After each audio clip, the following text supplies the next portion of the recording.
ଆଜି ଭଦ୍ରକ ପୌରପାଳିକା ଦ୍ୱାରା 6ଟି ପ୍ରକଳ୍ପ ଭିତ୍ତିପତ୍ର ସ୍ଥାପନ ହେବାକୁ ଯାଉଅଛି। ଏଇ 6ଟି ପ୍ରକଳ୍ପରୁ ଆପଣଙ୍କର ଗୋଟେ ପ୍ରକଳ୍ପ ଟେଣ୍ଡର ହୋଇଛି ଏବଂ 5ଟି ପ୍ରକଳ୍ପ ଟେଣ୍ଡର ହୋଇନାହିଁ। ଆମର କହିବାର ଉଦ୍ଦେଶ୍ୟ ହେଉଛି ଯେ ଟେଣ୍ଡର ହୋଇନଥିବା ବେଳେ ଆମର ସୌନ୍ଦର୍ଯ୍ୟକରଣକୁ ଆମେ ବିରୋଧ କରୁନାହୁଁ। ଭଦ୍ରକ ପୌରପାଳିକା ପୂର୍ବରୁ ବହୁତ ସୌନ୍ଦର୍ଯ୍ୟକରଣ ହାତକୁ ନେଇଛି, ବିଭିନ୍ନ ଗେଟ୍ ଦେଖିବେ, ୱେଲକମ୍ ଗେଟ୍ ବିଭିନ୍ନ ପ୍ରକାର ନେଇଛି। ତେଣୁ ଟେଣ୍ଡର ହୋଇନଥିବା ବେଳେ ତରବରିଆ ଭାବରେ ଏମିତି ଗୋଟେ ଭିତ୍ତିପତ୍ର ସ୍ଥାପନ କରିବା ପାଇଁ ସିଦ୍ଧାନ୍ତ ନେବା କାର୍ଯ୍ୟନିର୍ବାହୀ ଅଧିକାରୀ କାହିଁକି ନେଲେ, ସେଇଥିପାଇଁ ଆମର ଆଜି ପ୍ରଶ୍ନ। ଦ୍ୱିତୀୟରେ ଆମର ଆଜି ଚେୟାରମ୍ୟାନ୍ ମହୋଦୟ ଆଜି ନାହାନ୍ତି, ଅନୁପସ୍ଥିତ ଅଛନ୍ତି। ତେଣୁ ସେ ଗୋଟେ କଲେକ୍ଟରଙ୍କୁ ଗତକାଲି ଚିଠି କରିଥିଲେ, ଯେ ଚିଠି ପାଇବା ପରେ ଯେ ମୁଁ ଆଜି ଅନୁପସ୍ଥିତ ହୋଇଛି ଅଛି। ଦ୍ୱିତୀୟ ରହୁଛି ଆମର ଏଇଟା ଟେଣ୍ଡର ହୋଇନାହିଁ, ତେଣୁ ତରବରିଆ ଭାବେ କରିବା କିଛି ଆବଶ୍ୟକ ନାହିଁ, ଏଇଟା ସ୍ଥଗିତ ଆଜି ରଖାଯାଉ ଏବଂ ଆଉ ଗୋଟେ ଡେଟ୍ ନିଆଯାଉ। କିନ୍ତୁ ତାକୁ କାର୍ଯ୍ୟନିର୍ବାହୀ ଅଧିକାରୀ କିନ୍ତୁ ତାକୁ ଆଜି ସିଦ୍ଧାନ୍ତ ନେଇଛି ଯେମିତି ହେଲେ କରିବେ 4ଟା ବେଳେ। ଚିଠି ବି ଆମେ ବି ପାଇଲୁ, କାଉନସିଲ ହିସାବରେ ଆମେ ବି ଆଜି 10ଟା ବେଳେ ପାଇଲୁ।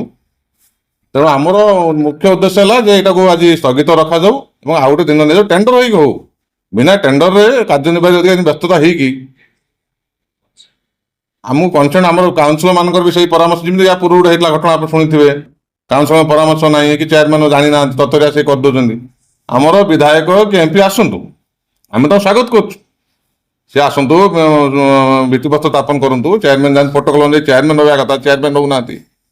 ତେଣୁ ମୁଁ ଭାବୁଛି ଯେ ଆମର ଏକ୍ଜିକ୍ୟୁଟିଭ ଅଫିସର ଯିଏ ଅଛନ୍ତି ସଫ୍ଟୱେୟାର ମହୋଦୟ, ସେ ଶାସକ ଦଳ ପ୍ରତି ଗୋଟେ ଅତ୍ୟଧିକ ଆନୁଗତ୍ୟ ପ୍ରକାଶ କରିକି ଏଇ ଜିନିଷଟା କରୁଛନ୍ତି ବୋଲି ଆମେ ଉପଲବ୍ଧ କରୁଛୁ। ଯୋଉ ଧାରାର ହବା କଥା, ଯୋଉ ତରିକାର ହବା କଥା, ଟେଣ୍ଡର ମାନେ ସିଷ୍ଟମ କରିବା ପରେ ଟେଣ୍ଡର ହେଇକି ଆମର କାର୍ଯ୍ୟକ୍ରମ ହାତକୁ ନେବା କଥା ଭିତ୍ତିପତ୍ର ଆମର, କିନ୍ତୁ ସେଟା ହେଇନାହିଁ।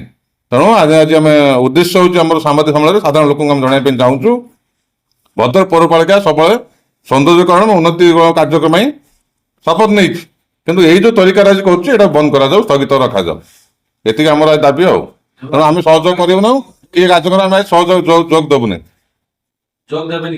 ନା ଆମର ଏ କାଉନସିଲର ମାନେ ଦେବେନି, ଚେୟାରମ୍ୟାନ ତ ନାହାନ୍ତି, ଆମର ମୁଖିଆ ନାହାନ୍ତି, ଆମେ କେମିତି ଯୋଗ ଦେବୁ? ବିକାଶକୁ ବିରୋଧ କରୁନାହୁଁ କି ଉନ୍ନତିମୂଳକ କାର୍ଯ୍ୟକୁ ବିରୋଧ କରୁନାହୁଁ, କିନ୍ତୁ ଯୋଉ ଧାରାରେ ହବା କଥା, ଗୋଟେ ଟେଣ୍ଡର ହେଇକି ହବା କଥା, ଏଟା ହେଇନି। ତେଣୁ ଆମେ କଲେକ୍ଟର ସାର୍ଙ୍କୁ ଚିଠି କରିଥିଲୁ, ଆମେ କଲେକ୍ଟର ସାର୍ଙ୍କୁ ବି ଆମେ ଚିଠି କରିଥିଲୁ ଯେ ଏଟାକୁ ସ୍ଥଗିତ ରଖାଯାଉ, କିନ୍ତୁ ସେଟାକୁ ସେ ଗ୍ରହଣ କଲେ ନାହିଁ। ଦୁଃଖର ବିଷୟ ଏଇଟା ଗୋଟେ। ଆଉ ମ୍ୟୁନିସିପାଲିଟି ଦ୍ୱାରା ପ୍ରସ୍ତାବିତ ହେଇକି ପାସ୍ ହେଇଛି, କିନ୍ତୁ ଟେଣ୍ଡର ହୋଇନି, ତେଣୁ ଏଟା ବନ୍ଦ କରାଯାଉ। ଧନ୍ୟବାଦ।